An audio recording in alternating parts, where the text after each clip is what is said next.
इसको अपनी ही तरह कहूँगा हुजूर। है समय नदी की बाढ़, है समय नदी की बाढ़ की कि अक्सर सब बह जाया करते हैं। है समय बड़ा तूफान प्रबल, पर्वत भी झुक जाया करते हैं। अक्सर दुनिया के लोग समय में चक्कर खाया करते हैं, पर कुछ खान साहब जैसे भी होते हैं जो इतिहास बनाया करते हैं। तो बस तो इस इतिहास के लम्हे में ये न्योता, ये सदा, ये मेरे लिए मान दी गल है। जोड़न वाले नूं मान मिलता है, तोड़न वाले नूं अपमान मिलता है। असी जोड़न वाले चों हाँ साहब, और एक नवीं सवेर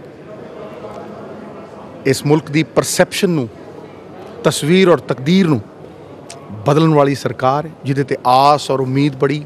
जो खान साहब क्रिकेट ग्राउंड दे विच उतरदे सन तो बड़ियां उम्मीदां हुंदियां सन।